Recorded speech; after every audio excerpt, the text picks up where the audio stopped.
Vulnerability को अगर हम डिटरमाइन करें बाय द ऑप्शन जो हैं, अलग अलग समुदाय के लिए जो ऑप्शंस हैं फॉर फाइंडिंग अल्टरनेटिव लिविंग, जिससे कि वो अपनी लाइफ को सरवाइव कर सकें।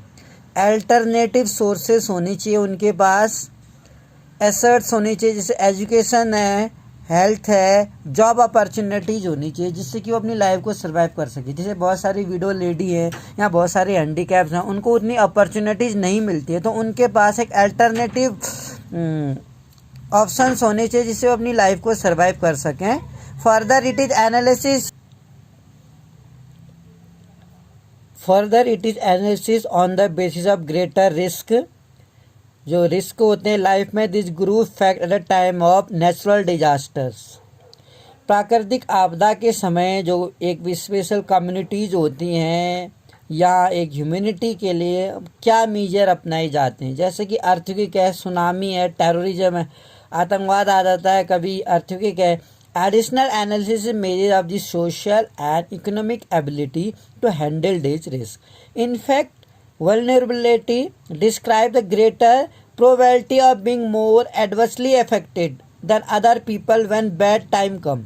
इसका अर्थ है कि वो संभावनाएं जब एक कठिन समय में या एक बुरे दौर में एक ह्यूमैनिटी के लिए गवर्नमेंट के द्वारा अपनाए जाते हैं।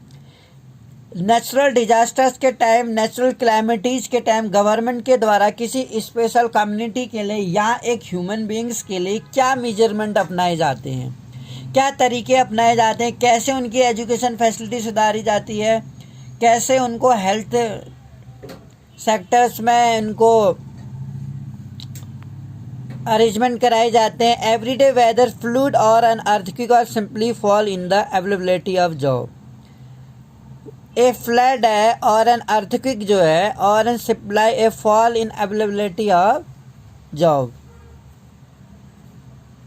पॉवर्टी लाइंस को अगर हम देखें, at the centre of discussion on poverty, अगर हम पॉवर्टी के बारे में डिस्कशन कर रहे हैं, is usually the concept of poverty line. Common method इसको यूज की जाती है मेजर करने के लिए पॉवर्टी को, इज बेस्ड ऑन इनकम, जो इनकम पर क्या है आधारित है,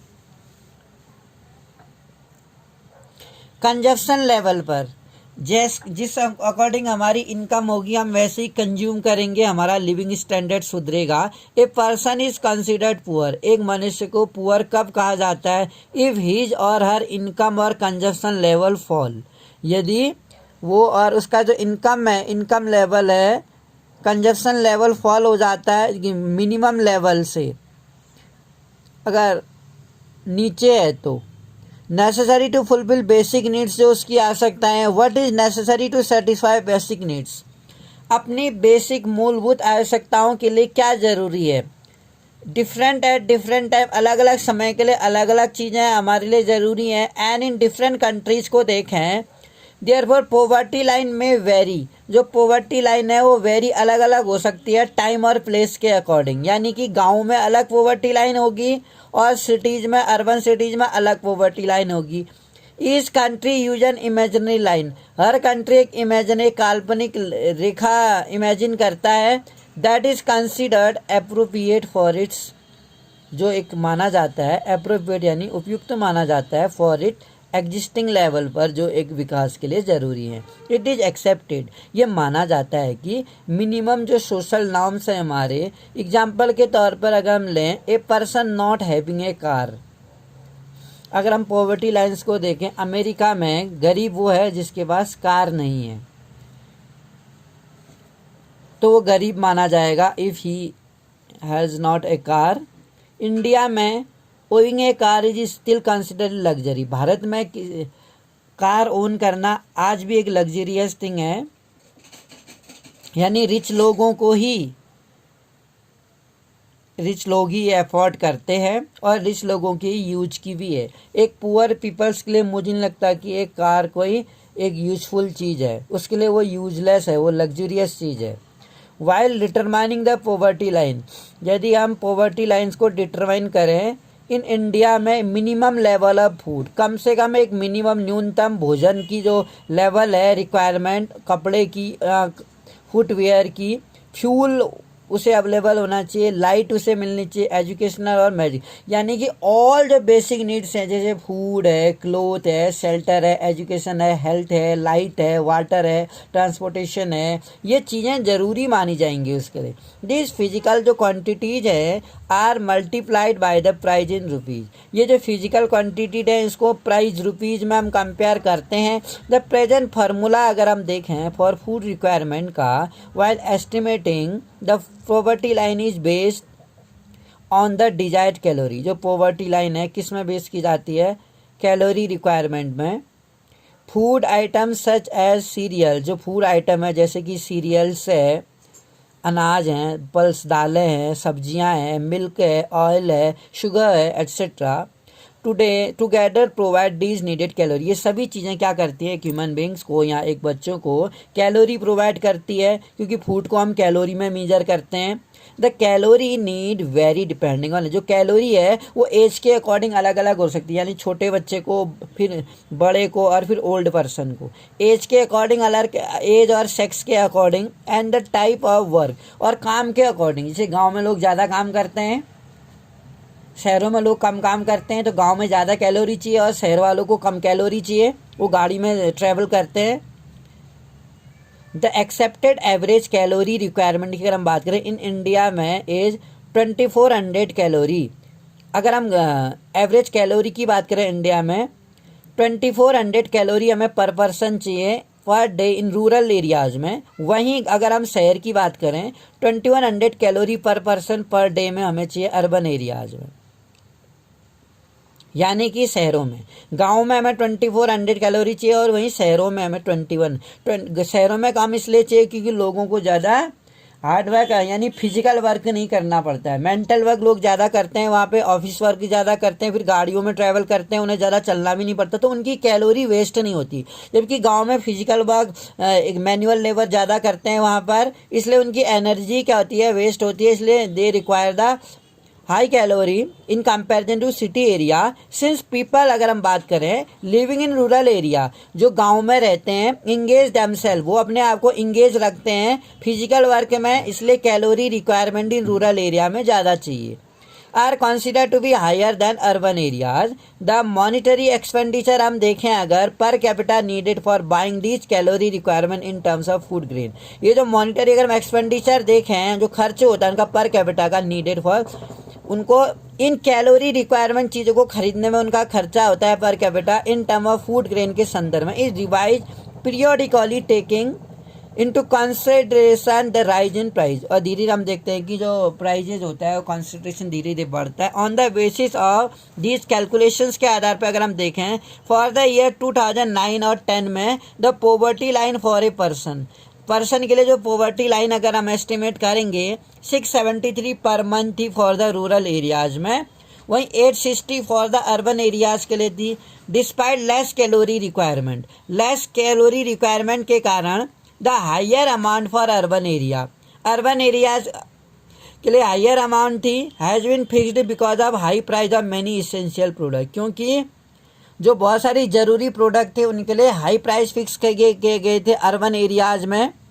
in this way in the year 2009-10 में ए फैमिली ऑफ 5 मेंबर, अगर हम 2009 और 10 का ग्राफ देखें तो जो एक 5 फैमिली मेंबर्स की फैमिली जो थी रूरल एरियाज में अर्निंग लेस देन, जो 3165 से कम कमा रही थी पर मंथ में, उसको पॉवर्टी लाइन से नीचे माना गया था। ए सिमिलर फैमिली इसी तरह से इन द अर्बन एरियाज में हमने देखा वुड नीड मिनिमम एवरेज 4300 अगर हमने देखा पर मंथ में to meet their basic requirement, अपनी बेसिक रिक्वायरमेंट को पूरा करने के लिए। The poverty line is estimate periodically, अगर हम पीरियोडिकली देखें नॉर्मली 5 ईयर्स के दौरान बाई कंडक्टिंग सैम्पल सर्वे, जो दिस सर्वे जो होते हैं, जैसे हमने अगर पॉवर्टी लाइन को एस्टिमेट किया है या अनएम्प्लॉयमेंट को एस्टिमेट किया है या हंगर को, भूख को एस्टिमेट किया है, तो NSSO ये गवर्नमेंट ऑर्गेनाइजेशन है जिसका फुल फॉर्म है national sample survey organisation. However for making comparison अगर हम देखें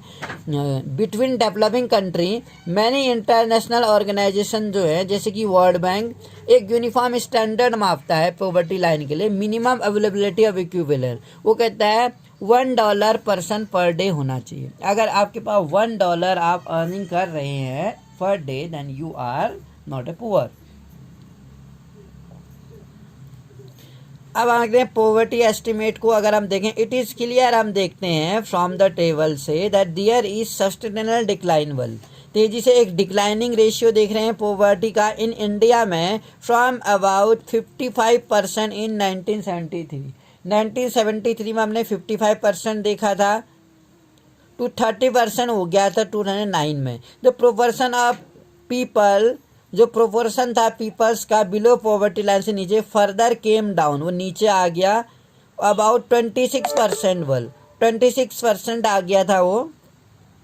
इसी तरह से 2000 में वो 26% आ गया था। इफ़ द ट्रेंड कंटिन्यू, यदि यही ट्रेंड कंटिन्यू रहा, पीपल बिलो पॉवर्टी लाइन से may come down to less than 20% in next year, 20% से भी कम में आ जाएगा कुछ सालों में। Although the percentage of the people था, percentage of people living under poverty decline earlier 2 decades में डिक्लाइनिंग वे में देखा। 1973 से 1993 के बीच में the number of poor remain stable, जो गरीब लोग थे वो पुअर रहे, स्टेबल अराउंड 320 मिलियंस, उनकी जो स्थिति स्थिर रही for a Fairlie long period, लंबे समय तक जो उनकी कंडीशंस थी वो स्थिर बनी रही। लेटेस्ट एस्टिमेट अगर इंडिकेट करें, सिग्निफिकेंट रिडक्शन हमें नंबर ऑफ पुअर का देखने को मिला 27% बाय 2004 और 5 तक। इसी तरह से अगर हम इसमें देखें एस्टिमेट जो पॉवर्टी का है, रूरल एरियाज में कितना था 73 में, अर्बन में कितना था, फिर 2009 तक ये कितना आ गया, घटते घटते 34 आ गया, और जहाँ 73 में अर्बन में 49 था, ये घट के कितना आ गया 27 आ गया। ऐसे हम कंबाइन में देखें तो 9-10 तक ये 30% रह गया था 55 से। इन दिस वे ये NSSO के डाटाज हैं, नेशनल सैंपल सर्वे ऑर्गेनाइजेशन, जो भारत में पॉवर्टी और अनएम्प्लॉयमेंट दो चीज़ों के जो आंकड़े डाटाज हैं उसको कलेक्ट करने का काम करता है। Even if poverty ratio decline हम देख रहे हैं 73 में और 94 में, why did the number of poor remain at about 320 million. घटने के बावजूद हम देख रहे हैं डिक्लाइन हुआ तो फिर भी जो पुअर थे 320 मिलियंस रह गए थे। Are the dynamic of poverty, ये जो डायनेमिक्स माने जाते हैं पॉवर्टी के रिडक्शन, सेम रूरल और अर्बन एरियाज में सेम जो हैं। वल्नरेबल अगर ग्रुप को अगर हम देखें, द प्रोपोर्शन ऑफ पीपल, जो पीपल का प्रोपोर्शन है इंडिया में below poverty line is also not same, वो भी सेम नहीं है सभी सोशल ग्रुप के लिए और इकोनॉमिक कैटेगरी के लिए। इंडिया में social group which are most vulnerable, जो सोशल ग्रुप जो सबसे ज़्यादा वल्नरेबल है, जिसमें बहुत ही हैंडीकैप लोग हैं या विडो लोग हैं या जो काम नहीं कर सकते हैं वो लोग हैं या जो बहुत ही ज़्यादा पॉवर्टी से नीचे बिलोंग करते हैं वो लोग हैं। Vulnerable group which are most vulnerable to poverty are schedule caste, जो सबसे ज़्यादा वल्नरेबल है शेड्यूल कास्ट के, ट्राइब्स के। और सिमिलरिटी हम देखें अमंग द इकोनॉमिक ग्रुप्स को अगर हम देखें, most vulnerable groups are the rural agriculture, जो सबसे ज़्यादा वल्नरेबल ग्रुप है भारत में वो एग्रीकल्चर लेवल हाउस होल्ड का है and the urban casual labours का है। द फॉलोइंग ग्राफ अगर हम देखें 3.1 का, ये शो करता है कि the percentage of poor people, जो पुअर पीपल का परसेंटेज है इस ग्रुप में, although the average of people below poverty line for all group in India, हालांकि जो एवरेज है पीपल के लिए पॉवर्टी लाइन्स के लिए वो सभी ग्रुपों के लिए है भारत में इस 48, ठीक है, आउट ऑफ 100 में से 30 या 48 का रेशियो है people belonging to schedule tribes, जो लोग शेड्यूल ट्राइब्स में रहते हैं या इन रूरल एरियाज में are not able to meet, और वो जो अपनी बेसिक नीड्स यानी फूड, क्लोथ, शेल्टर, एजुकेशन है, वाटर है, ये चीज़ें food, cloth, shelter, water, electricity, transportation, इन जो बेसिक नीड्स हैं जो इनको पूरा नहीं कर पाते हैं। सिमिलरली 47% जो कैजुअल वर्कर हैं अर्बन एरियाज में आर बिलो पॉवर्टी लाइन से नीचे है। अब अबाउट 50% ऑफ लैंडलेस एग्रीकल्चर जो वर्कर्स हैं एंड 43% शेड्यूल कास्ट के, वो बहुत गरीब माने जाते हैं। जो डबल डिसएडवांटेज अगर हम देखें और being a landless casual wages हैं, जो लैंडलेस कैजुअल वेजेस लेबर्स हैं, जो सोशली डिसएडवांटेज, जो उनको डिसएडवांटेज सहना पड़ता है सोशल ग्रुप में, और शेड्यूल कास्ट, वो शेड्यूल कास्ट के लोग हैं और शेड्यूल ट्राइब्स के जो population highlight the seriousness of the problem. और ये शेड्यूल कास्ट ट्राइबल के जो पॉपुलेशंस हैं उनमें हम क्या करते हैं, हाईलाइट करते हैं, इसको फोकस करते हैं जो इनकी गंभीर समस्याएं हैं इन लोगों की। सम रिसेंट स्टडी, कुछ नई जो अध्ययन हमें ये बताता है, ये दिखाता है, show that except for schedule tribes house hold, schedule tribes house hold के बगैर ऑल द अदर जो 3 ग्रुप्स हैं, जो शेड्यूल कास्ट है, रूरल एग्रीकल्चर लेवल है, urban casual labour household have been decline. ये लोग क्या कर रहे हैं, इनमें तो तेजी से क्या हो रहा है, पोवर्टी डिक्लाइनिंग हो रहा है। लेकिन जो शेड्यूल ट्राइब्स पीपल है, शेड्यूल ट्राइब्स लोग क्या कर रहे हैं, नहीं इनमें कोई प्रोग्रेस देखने को मिल रही। इनकी कंडीशन जो है इनकी स्टेबल है, एक स्थिर बनी हुई है, बेसिक नीड्स को पूरा नहीं कर पाते हैं अपनी।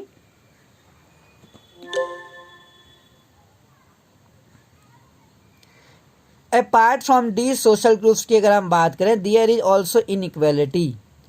इन सामाजिक जो ग्रुप हैं, समुदाय है, इनइक्वेलिटी ऑफ इनकम भी देखने को मिलती है परिवार में। इन पुअर फैमिली, अगर हम पुअर फैमिलीज को देखें, ऑल सफ़र, सभी सफ़र करते हैं, बट सम सफ़र मोर, लेकिन कुछ ज़्यादा सफ़र करते हैं और कुछ कम सफ़र करते हैं। Some suffer more than other. Women, elderly people and female infant are systematically deny. जो वुमेन है, एल्डरली पीपल एंड फीमेल, जो और एल्डरली बड़े लोग हैं, जो महिलाएं और फीमेल इन्फेंट हैं, जो are systematically deny equal access, उनको सिस्टमेटिकली डिनाई किया जाता है, यानी उनको नहीं प्रदान किया जाता एक समान पहुंच संसाधनों पर जो परिवार में रहती है। यानी परिवार में उनको एक इक्वल फैमिली एलिमेंट्स नहीं प्रोवाइड किए जाते हैं। देयरफॉर, इसी कारण से जो महिलाएं हैं और बच्चे हैं, स्पेशली जो गर्ल चाइल्ड हैं या ओल्ड पीपल हैं या पुअरेस्ट ऑफ पुअर, वो गरीबों से भी गरीब बने रहते हैं। यहाँ पर एक पिक्चर्स दिखाया गया है जिसमें स्टोरी ऑफ शिव रमन दिखा, एक शिव रमन की कहानी है, वो हम पढ़ेंगे कि शिव रमन की आखिर कहानी क्या है।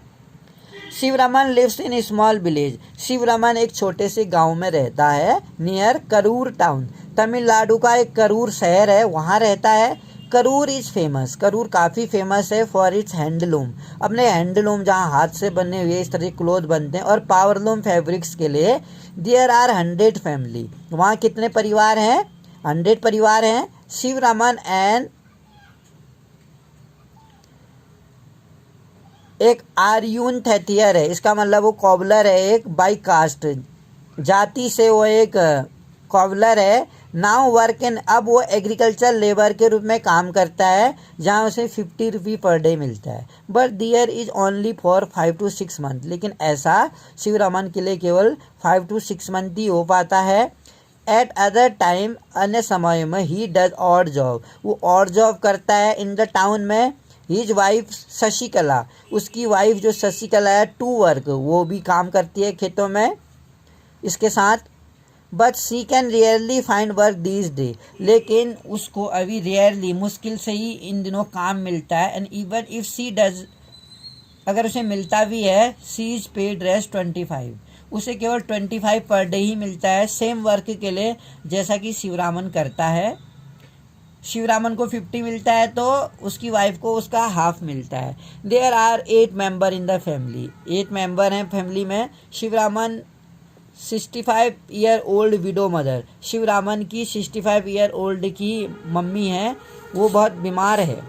Ill and needs to be help with a daily chore, अपनी रोज़मर्रा की आवश्यकताओं से छोड़कर शिवरामन की मदर को हेल्प की ज़रूरत है। He has a 25 year old unmarried sister, Sivaraman की 25 ईयर ओल्ड एक अनमैरिड सिस्टर है।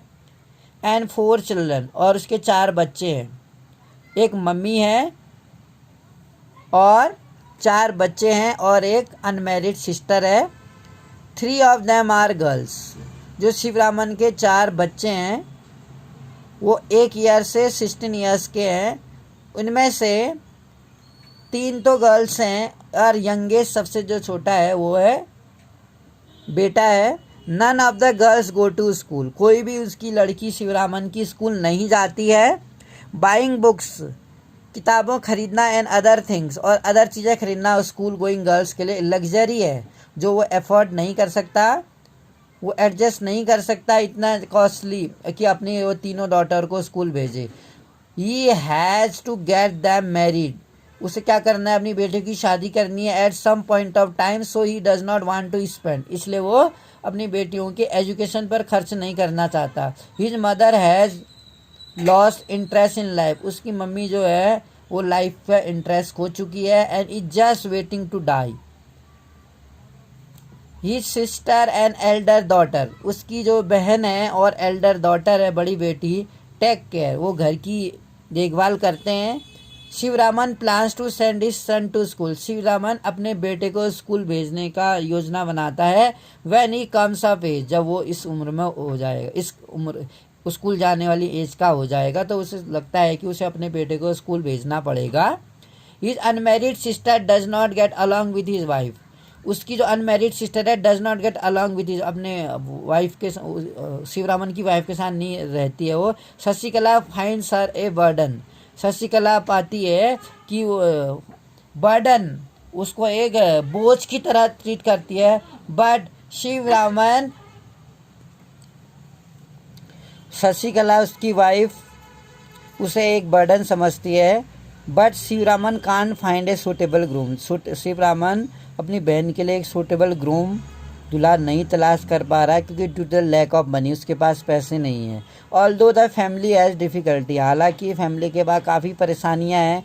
इन अरेंजिंग 2 मील ए डे, 2 मील 2 जून की रोटी के लिए काफ़ी डिफ़िकल्टी फेस करते हैं। Sivaraman manage two by milk, Sivaraman दूध बेचना के लिए अरेंज करता है, दूध बेचने का काम करता है। Once in a while but only for his sun,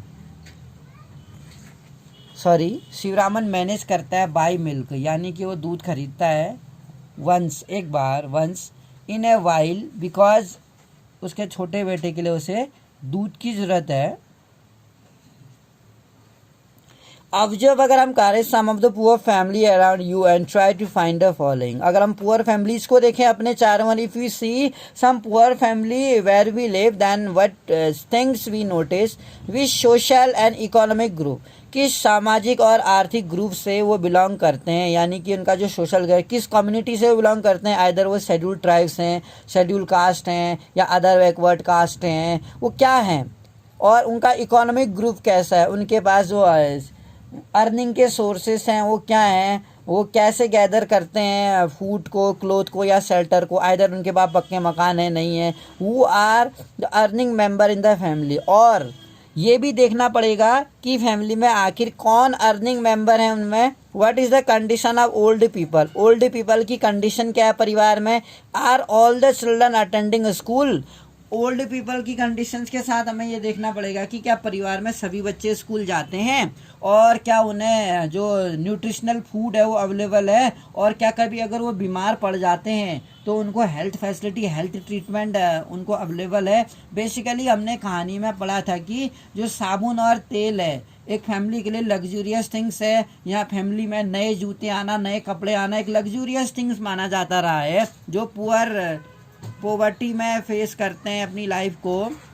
inter state disparities अगर हम देखें, पोवर्टी इन इंडिया में अनदर एक्सपेक्ट और डायमेंशंस है the proportion of poor people, यहाँ पर जो पुअर पीपल का प्रोपोर्शन अनुपात है वो सेम नहीं है हर स्टेट में। अगर हम प्रोपोर्शन देखें तो हम देखेंगे ऑल दो स्टेट लेवल पोवर्टी जो है has witness secular decline from level of early 70s के टाइम से ये हम एक्सेप्ट करेंगे कि जो पोवर्टी का रेशियो है वो तेज़ी से डिक्लाइनिंग हो रहा है, घटता जा रहा है। सक्सेस रेट ऑफ रिड्यूसिंग, जो पोवर्टी है सक्सेस रेट रिड्यूस हो रही है, एंड पोवर्टी जो है वेरिएबल, हर स्टेट में जो गरीबी है वो अलग अलग हो सकती है। रिसेंट एस्टिमेट ये बताते हैं 20 स्टेट्स में अगर हम देखें और यूनियन टेरिटरीज में the poverty ratio national average के मुकाबले में काफ़ी कम है। On the other hand poverty is still a serious problem, आज भी हम देख रहे हैं कि इंडिया में बहुत सारे ऐसे स्टेट हैं जहाँ पोवर्टी क्या है, एक बहुत ही गंभीर समस्या है, यानी बहुत गरीबी बहुत ज़्यादा है वहाँ पे। उड़ीसा में अगर हम देखें वहाँ पर बेसिक नीड्स के लिए ह्यूमन बींग्स को काफ़ी हार्डवर्क करना पड़ता है, और उनके पास बहुत सारे वहाँ लैंडलेस फार्मर्स हैं, एग्रीकल्चर में उतना प्रोडक्शंस नहीं हो पाता है। बिहार में भी काफ़ी इलिटरेसी और पॉवर्टी देखने को मिलती है। माइग्रेशंस करते हैं वहाँ के बहुत सारे जो पीपल हैं अदर स्टेटों को अर्निंग के लिए। असम में जो है कि हिल एरिया है। त्रिपुरा एंड उत्तर प्रदेश के भी बहुत सारे जो पीपल हैं अनएजुकेटेड है, इलिटरेसी है वहाँ पर और एम्प्लॉयमेंट अपॉर्चुनिटीज़ नहीं है। तो इन स्टेटों के जो पीपल हैं या लेबर्स हैं दूसरे स्टेटों को दे माइग्रेट करते हैं। एज ए ग्राफ 3.2 शो करता है कि उड़ीसा और बिहार आज भी दो continue to be the two poorest state माने जाते हैं। याद रखिएगा, बिहार और उड़ीसा, जहाँ पर इलिटरेसी की अगर हम बात करें या एम्प्लॉयमेंट अपॉर्चुनिटीज की बात करें, हम जो रेशियो है इनमें यहाँ पर वो काफ़ी कम है। Two poorest state 47 and 43 respectively हम देखें। Along with the rural poverty को अगर हम देखें और अर्बन पॉवर्टी को, वो रूरल पॉवर्टी भी ज़्यादा है वहाँ पे और अर्बन पॉवर्टी भी बहुत ज़्यादा उड़ीसा में। मध्य प्रदेश, बिहार और उत्तर प्रदेश में भी सेम कंडीशंस हैं। इन कंपैरिजन अगर हम देखें, there has been a significant decline. Kerala में जो पॉवर्टी डिक्लाइनिंग है वो तेज़ी से घट रहा है। Jammu and Kashmir, Andhra Pradesh, Tamil Nadu, Gujarat and West Bengal. State like Punjab और हरियाणा में अगर हम देखें, हैव ट्रेडिशनली सक्सीडेड। वो ट्रेडिशनली वहाँ जो ट्रेडिशनल काम है एग्रीकल्चर का, सक्सीडेड कामयाब हुए हैं पॉवर्टी को घटाने में with the help of high agriculture growth rate. क्योंकि पंजाब है, हरियाणा है, इन स्टेटों में जो ग्रोथ रेट है एग्रीकल्चर भी काफ़ी ज़्यादा है, जिससे यहाँ के फार्मर्स की जो पर कैपिटा इनकम है बहुत ज़्यादा है। यहाँ के जो फार्मर्स हैं वो अपने फैमिली कंज्यूम के लिए तो फूड रखते ही हैं, ताकि वो बाकी जो एक्स्ट्रा फूड है वो सरप्लस फूड है वो सेल कर देते हैं हाई प्राइजेज में, जिससे उनमें हर किसानों में प्रॉस्पेरिटी, संपन्नता आ रही है। और ये स्टेट जो दो हैं सक्सेस हो रहे हैं एग्रीकल्चर ग्रोथ रेट्स बढ़ने से, एक डेवलप्ड स्टेट माने जा रहे हैं। Kerala has focus more on human resource. इसी तरह केरला ने भी सबसे ज़्यादा फोकस ह्यूमन रिसोर्स डेवलपमेंट यानी मानव संसाधन विकास। ये कैसे कर सकते हैं हम? उनको हेल्थ फैसिलिटी और एजुकेशन फैसिलिटी, ये दो चीज़ों में प्रोवाइड करके, फैसिलिटीज़ प्रोवाइड करके हम ह्यूमन रिसोर्स डेवलपमेंट में इम्प्रूव कर सकते हैं, जिससे लोगों में टेक्निक्स आएंगी और वो स्किल्ड आएगा और वो ट्रेंड बन जाएंगे। एजुकेशन लेंगे वो तो उनमें एक्टिवनेस आएगी। इस तरीके से इन वेस्ट बंगाल में हम देख रहे हैं लैंड रिफॉर्म्स मीजर किए जा रहे हैं, यानी ज़मीन को सुधारने के मीजर अपनाए जा रहे हैं। हैव हेल्प्ड, इससे भी जो पॉवर्टी है वो कम हुई है। इन आंध्र प्रदेश और तमिलनाडु में हम देखते हैं पब्लिक डिस्ट्रीब्यूशन जो फूड ग्रेन का है कुड हैव बिन रिस्पॉन्सिबल, वो इम्प्रूवमेंट के लिए रिस्पॉन्सिबल है। ग्लोबल पॉवर्टी सिनेरियो अगर हम देखें, वैश्विक गरीबी अगर हम देखें, प्रोपोर्शन ऑफ पीपल अगर हम देखें इन डेवलपिंग कंट्री में जो लोगों का अनुपात है live in extreme economic poverty, वो उनकी जो हालत हैं इकोनॉमिक कंडीशंस है वो बहुत ज़्यादा पुअर है। डिफाइंड बाय वर्ल्ड बैंक ने डिफाइन किया है एज लिविंग और लेस देन 1.25 पर डे से नीचे जो आ रहे हैं, हैज़ फॉलन फ्रॉम 43%, 1990 में 43% से 22% आ गए हैं 2008 तक में। Although there has been a sustainable reduction, हालांकि इसमें एक सतत जो रिडक्शन कमी आ रही है ग्लोबल पॉवर्टी में। It is marked with a great regional differences, जो क्षेत्रीय अंतर है उसको मार्क किया जाता है। पॉवर्टी डिक्लाइन सस्टेंसली इन चाइना, जो पॉवर्टी है वो सस्टेनली चाइना में क्या है डिक्लाइनिंग हो रहा है। साउथ ईस्ट एशियन कंट्रीज में as a result of rapid economic growth अगर हम देखें एंड मैसिव इन्वेस्टमेंट, बहुत तेज़ी से आर्थिक ग्रोथ देखें अगर हम किसी एरिया की इंडिया में, और बहुत ज़्यादा इन्वेस्टमेंट देखें ह्यूमन रिसोर्स में। आज देख रहे हैं बहुत सारे IIT सेंटर हैं, MBBS कॉलेज हैं और एजुकेशन हब हैं, IT सेक्टर्स हैं, और number of poorest in China has come down. इस तरह से अगर हम देखें नंबर ऑफ पुअर, चाइना में भी जो गरीबी जो संख्या है गरीबों की नीचे आ गई है। 85% थी 1981 में, जो 2008 तक, कैन यू बिलीव कि 14% रह गई है चाइना में केवल गरीबी। वहाँ पर ह्यूमन लेबर आसानी से अवेलेबल है और प्रोडक्शन ज़्यादा किया जाता है, टेक्नोलॉजी वहाँ पर नई नई इन्वेस्ट की जाती है, इन्वेंशन किया जाता है। अगर हम देखें in the countries of south Asia में जहाँ इंडिया, पाकिस्तान, श्रीलंका, नेपाल, बांग्लादेश, भूटान है, वहाँ पर डिक्लाइनिंग, तेजी से हम क्या देख रहे हैं, डिक्लाइनिंग देख रहे हैं, गरीबी को तेजी से घटता जा रहा है। इसी तरह से not has been as rapid despite decline in the percentage of poor, जो परसेंटेज ऑफ पुअर उसमें डिक्लाइन होने के कारण जो नंबर ऑफ पुअर है डिक्लाइन मार्जिनली फ्रॉम 61% 1981 में, जहाँ 61% था, 2008 में वो 36% ही रह गया है। Because of different poverty line के कारण डेफिनेट पोवर्टी इन इंडिया में also shown higher than the national estimate से हायर दिखाता है। जो पोवर्टी लाइन है भारत में, गरीबी रेखा, वो बहुत हायर दिखाता है नेशनल एस्टिमेट के मुकाबले, क्योंकि जो डिफरेंट पोवर्टी लाइन की डेफिनेशन है अलग अलग हैं। इन सब सारा अफ्रीका में अगर हम देखें, पोवर्टी इनफैक्ट डिक्लाइन फ्रॉम 51% से 1981 में हमने देखा, जहाँ 51% थी तो 47% रह गई 2008 में। इन लैटिन अमेरिका में हम अगर देखें तो रेशियो ऑफ पोवर्टी वेल, जो पोवर्टी का रेशियो है, रिमेन इन द सेम रहा। It had decline from 11% in 1981 to 6.4% रहा 2008 में। Poverty has also resurface in some of the former socialist country, जो पोवर्टी को दोबारा से रिसरफेस किया गया है कुछ फॉर्मर सोशलिस्ट कंट्री में, जैसे कि रशिया है, where officially it was non extension earlier. 3.2 को अगर हम देखें तो प्रोपोर्शन ऑफ पीपल जो है लिविंग अंडर पोवर्टी, वो क्या करते हैं, गरीबी रेखा से नीचे रहते हैं इन डिफरेंट कंट्रीज में, as defined by the international poverty line. अगर हम इंटरनेशनल पोवर्टी लाइन को देखें, मीन्स पॉपुलेशन बिलो, जो $1 भी नहीं कमा पा रही, यानी $1 से भी नीचे हैं, जो मिलेनियम डेवलपमेंट गोल्स अगर हम देखें, United national call reducing the proportion of people, इसमें जो उन लोगों का प्रोपोर्शन घट रहा है जो $1 पर डे से भी कम कमा रहे हैं। 1990 में लेवल से देखा था, उस समय से 2015 तक हमने ये लेवल जो देखा तेजी से घटता जा रहा है। इसी तरह से हमने ये देखो पोवर्टी कंपैरिजन करें, अगर हम सब सिलेक्टेड कंट्रीज में जो पॉपुलेशन है बिलो 1.25 से नीचे जो है, नाइजीरिया में 64 है, बांग्लादेश सबसे ज़्यादा नाइजीरिया में नज़र आती है, बांग्लादेश में 50, इंडिया में 42, पाकिस्तान में 23। इट मीन्स इंडिया में पॉपुलेशन ज़्यादा है, पोवर्टी ज़्यादा है, तो इंडिया में क्या है, ज़्यादा है पाकिस्तान के मुकाबले में। पाकिस्तान में ओनली 23 है, चाइना में 16 है।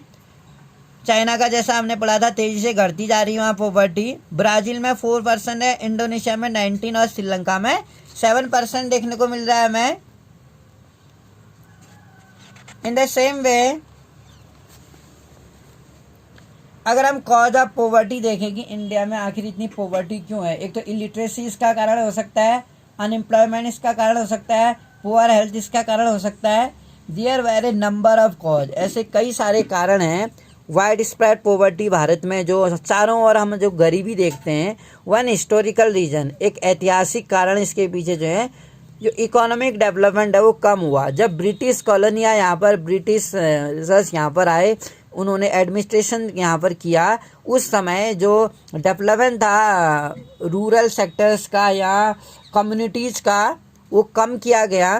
The policies of the colonial government, जो नीतियाँ थी कॉलोनियल गवर्नमेंट की, रूइंड ट्रेडिशनल हैंडीक्राफ्ट, उससे क्या हुआ, जो हमारे यहाँ ट्रेडिशनल यानी पहले के टाइम से ही जो चला आ रहा था हैंडीक्राफ्ट, हाथ से बने हुए जो उद्योग थे, उसको काफ़ी क्या किया, रूइंड यानी पूरी तरह से बर्बाद कर दिया। इसके बदले में यहाँ पर जो मिलें आई, यहाँ पर ब्रिटेन में मिलें का इन्वेंशन हुआ और नई नई मशीनों से काम होने लगा, जिस कारण से यहाँ हैंडीक्राफ्ट जो प्रोडक्ट्स थे वो पूरी तरह से बर्बाद हो गए। लो रेट ऑफ ग्रोथ होने लगी, persisted until the 19th century तक। This resulted in lesser job, और इस कारण से बहुत ही कम जॉब अपॉर्चुनिटीज मिली एंड लोअर ग्रोथ रेट हुई इनकम में। इनकम भी इनको ज़्यादा नहीं मिली, तो बहुत सारे कम्युनिटीज ऐसे थे जो बैकवर्ड ही रह गए, उनकी ग्रोथ नहीं हो पाई, और ग्रोथ ना होने के कारण वो कम्युनिटीज जो है अदर कम्युनिटी से पिछड़ गई। The two combine make the growth rate, अगर हम देखें ऑफ पर कैपिटा इनकम, जो इंसान की आज की, अगर कोई भी सेक्टर्स है जिसमें कोई कम्युनिटी काम कर रही है, अगर वो वाली कम्युनिटी जिस सेक्टर में काम कर रही है, हैंडीक्राफ्ट हो गया, हैंडलूम है, वहाँ पर मशीनों का प्रयोग नहीं हो रहा है, न्यू टेक्नोलॉजी का प्रयोग नहीं हो रहा है, तो वो न्यू टेक्नोलॉजी के सामने compete नहीं कर पाएंगे, जिस कारण से उनकी ग्रोथ नहीं हो पाएगी और उनको उतनी इनकम नहीं मिलेगी, क्योंकि जो मशीनों के द्वारा बने प्रोडक्ट हैं वो ज़्यादा सस्ते होंगे, चीप होंगे और उनमें जल्दी जल्दी काम भी होगा। The failure of both in front हम देखें promotion of economic growth and population control, precipitated हम देखें तो साइकिल ऑफ पॉवर्टी, पॉपुलेशन जो ग्रोथ थी उसमें कंट्रोल नहीं हो पाया और इकोनॉमिक ग्रोथ नहीं हो पाई। इन दो रीजंस के कारण जो मैन ह्यूमन बींग्स थे वो पॉवर्टी के साइकिल्स में ही रहा। With the spread of irrigation, अगर हम इरिगेशन को देखें एंड ग्रीन रिवॉल्यूशन को देखें, जैसे 1966 में MS स्वामीनाथन के द्वारा इंडिया में ग्रीन रिवॉल्यूशन लाया गया था, जिसके तहत हाई यील्डिंग वैरायटी की मदद से मॉडर्न टेक्नोलॉजी को यूज करके इरिगेशन फैसिलिटी को अपना के पेस्टिसाइड्स को अपना के और इंफ्रास्ट्रक्चर में सुधार करके लैंड रिफॉर्म्स करके हमने एग्रीकल्चर्स में रिफॉर्म्स किए। But the effect were limited, लेकिन जो इफेक्ट जो थे, इसके प्रभाव जो थे, जो GDP में शेयर था एग्रीकल्चर प्रोडक्शन को बहुत ही कम था। दूसरा, एग्रीकल्चर सेक्टर में बहुत सारे लोग काम तो कर रहे थे लेकिन सीजनल एम्प्लॉयमेंट उनको मिल रहा था।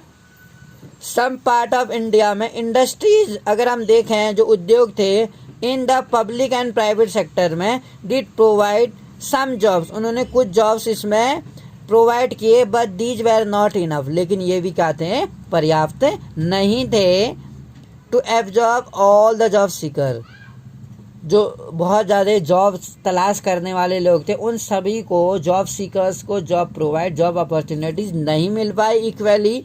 Enable to find proper job in city, और ये शहरों में जॉब पाने के लिए अनेबल थे। मैनी पीपल स्टार्टेड वर्किंग, बहुत सारे लोगों ने शहरों में रिक्शा चलाना शुरू किया, रिक्शा पुलर का काम किया, वेंडर्स जो फेरी वाले हैं उसका काम किया, कंस्ट्रक्शन वर्कर के रूप में काम किया, as a labour, domestic servant के रूप में काम किया, विथ इरेगुलर स्मॉल इनकम, और इरेगुलर थी, रेगुलर नहीं थी, कंटिन्यूसली उनको साल में पूरे 12 मंथ्स काम नहीं मिलता था, तो उनकी जो इनकम थी, there income was also irregular.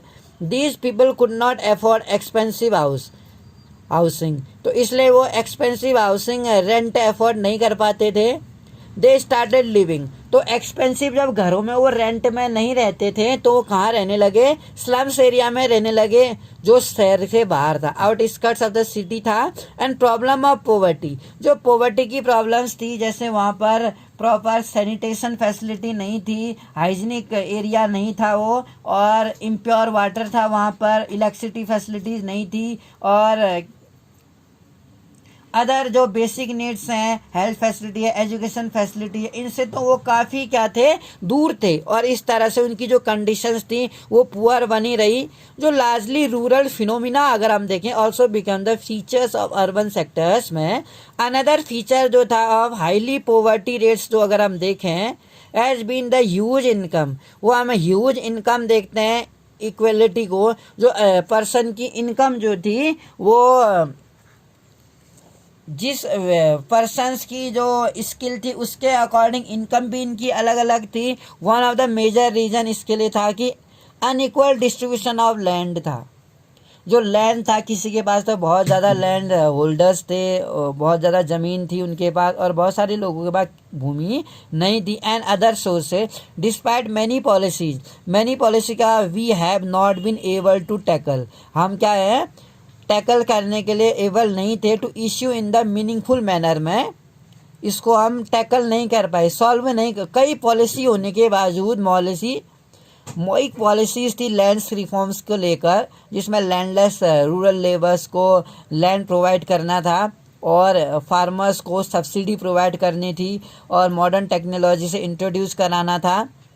Major policy initiatives like जैसे लैंड रिफॉर्म्स है, भूमि सुधार हैं, विच एम्ड जिसका मेन एम क्या था, रीडिस्ट्रीब्यूशन दोबारा से वितरण किया जाए इन एसेट्स का, संपत्तियों का रूरल एरियाज में, जो सही तरीके से इम्प्लीमेंट प्रॉपरली शायद नहीं किया गया effectively by most of the state, effectively नहीं किया गया बहुत सारे स्टेट की गवर्नमेंट के द्वारा, land reforms equally land redistribution नहीं किया गया, लैंड एलोकेट नहीं किए गए, लैंड रिसोर्सेज की कमी के कारण से lack of land resources has been one of the major cause था, भारत में गरीबी का एक मुख्य कारण था, जो अनइक्वल पर कैपिटा इनकम था, अनइक्वल इनकम भी एक मेन रीजन था,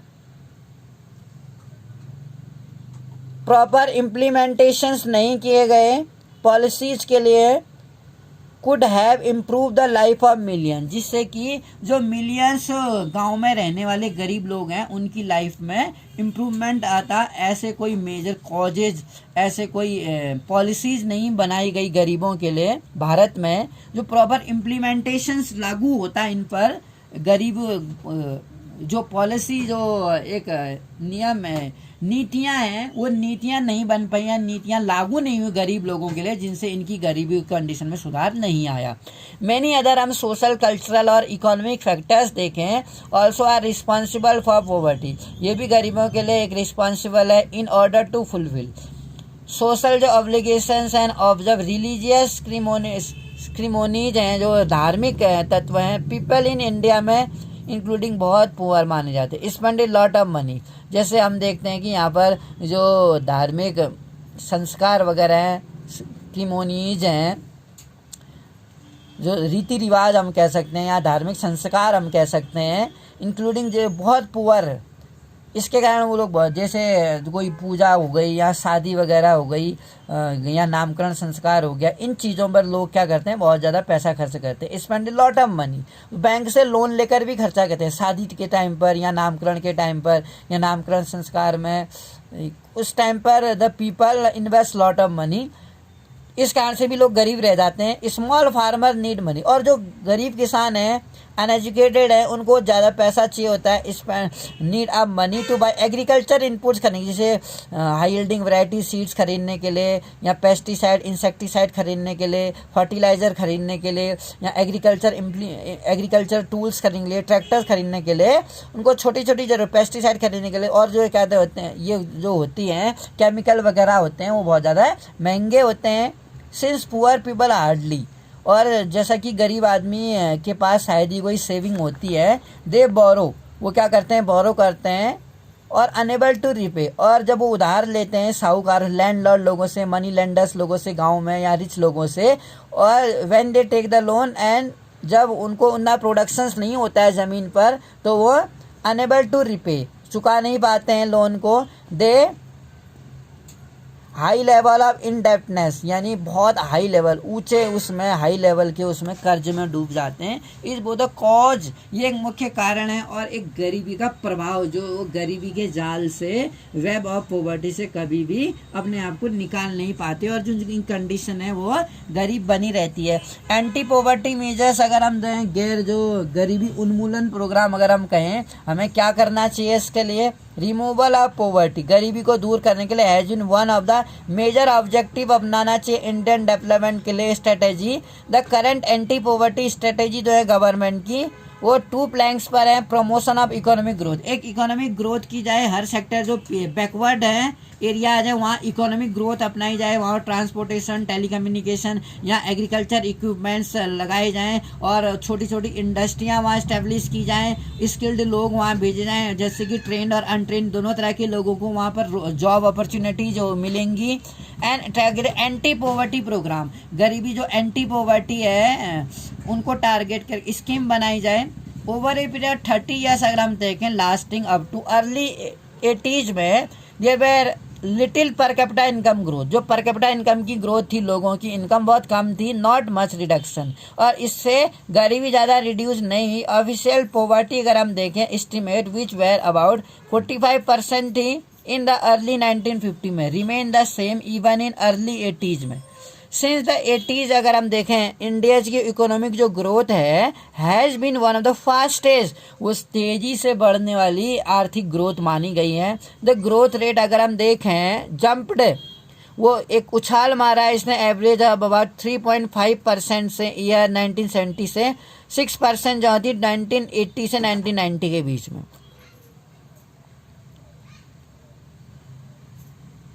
3.5 भी थी, लेकिन 3.5 से 1970 के बाद से अगर हम देखें 6% मानी गई 80 से 90 के बीच में। The higher growth rate have helped, highest growth rate ने क्या की, हेल्प्ड की significantly in the reduction of poverty में। Therefore it is becoming clear, इसलिए ये क्लियर होता जा रहा है कि there is a strong link economic growth में और पॉवर्टी रिडक्शन में एक लिंक है।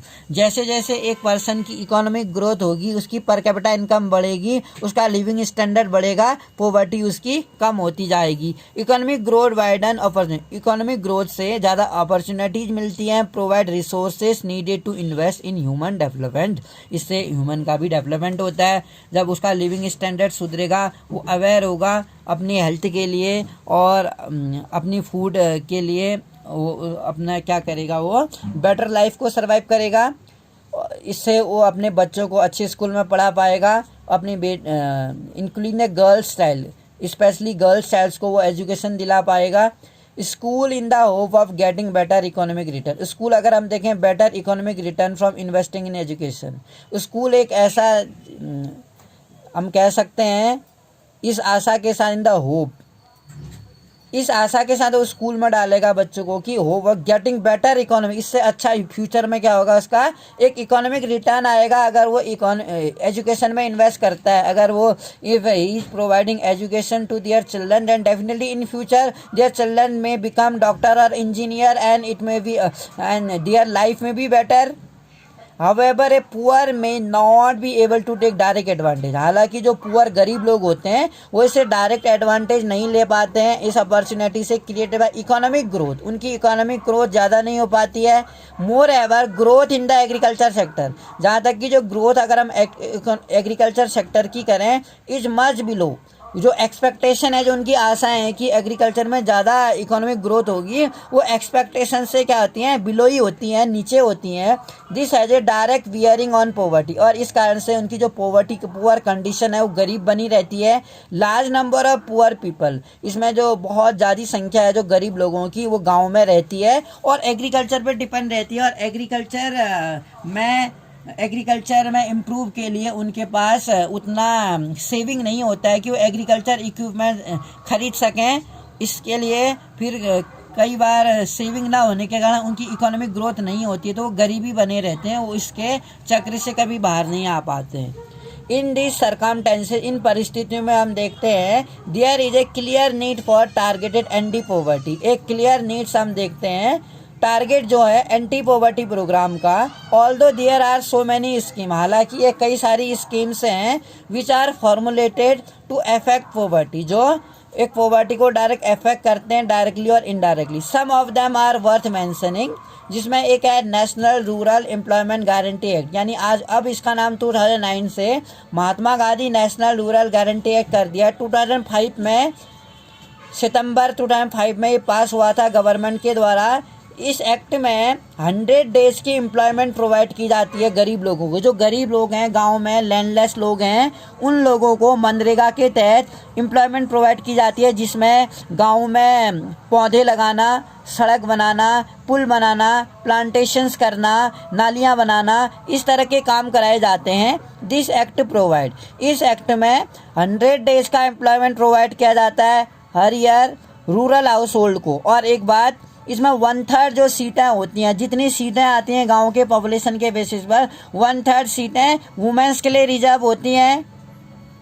100 डेज का एम्प्लॉयमेंट दिया जाता है और इनमें जो उनको वेजेस मिलता है वो सीधा इनके पासबुक अकाउंट में आती है, इनकी वेजेस गवर्नमेंट के द्वारा। Later the scheme will be extend, और बाद में पहले 200 डिस्ट्रिक्टों में ये स्कीम लागू की गई, उसके बाद इसको 600 इंडिया के 600 इंडिया के स्टेटों के अंदर जो डिस्ट्रिक्ट हैं 600 डिस्ट्रिक्टों में लागू किया गया। 1/3 जो प्रपोज जॉब है वो वुमेन्स के लिए रिजर्व होती हैं। The central government will also establish, central governance के लिए नेशनल एम्प्लॉयमेंट गारंटी फंड भी बनाया है। Similarly state government will establish, इसी तरह से स्टेट गवर्नमेंट ने भी एम्प्लॉयमेंट गारंटी फंड बनाया है ताकि वो इस स्कीम के लिए इम्प्लीमेंटेशन कर सकें। Under the programme if an application is not provide, इस एप्लीकेशन में अगर ये जो एप्लीकेशन है is not provided, sorry applicant, अगर कोई अपराधी जो है एप्लीकेंट उसको एम्प्लॉयमेंट नहीं प्रोवाइड किया जाता है 15 दिन के अंदर, तो he will be entitled to a daily unemployment, उसको बेरोजगारी भत्ता मिलता है। यानी कि जितना उसको वेजेस मिल रहा है उतना तो नहीं मिलता, लेकिन बेरोजगारी भत्ता उसका कुछ परसेंटेज दिया जाता है उसको, अगर उसको 15 डे के अंदर जॉब अपॉर्चुनिटी नहीं मिल रही है। अनदर इम्पॉर्टेंट स्कीम जो हम देख रहे हैं इसमें national food for work programme है विच वाज लॉन्च इन 2004, जो 2004 में लॉन्च हुआ था। 150 जो मोस्ट बैकवर्ड डिस्ट्रिक्ट थे हमारे देश के, this programme is open to all rural poor, ये प्रोग्राम सभी रूरल पीपल के लिए अवेलेबल है who are in need of wages employment, जिसको एम्प्लॉयमेंट ये और जो मैनुअल अनस्किल्ड वर्क हैं जो शारीरिक काम करते हैं, it is implement as 100% centrally sponsor schemes provide की जाती है, जिसमें फूड ग्रेन प्रोवाइड किया जाता है। Once the NREGA is in force, जैसे ये नरेगा फोर्स में आया NPWP will be subsume with this programme, जो NPWP है national food for work programme, जिसको फुल फॉर्म बोलते हैं national food for work programme, इसको इसी में इमर्ज कर दिया। यानी जो फूड काम के बदले अनाज की वो जो योजना थी 2004 में, 2005 में मनरेगा के आने के बाद इस स्कीम को इसमें मर्ज कर दिया गया।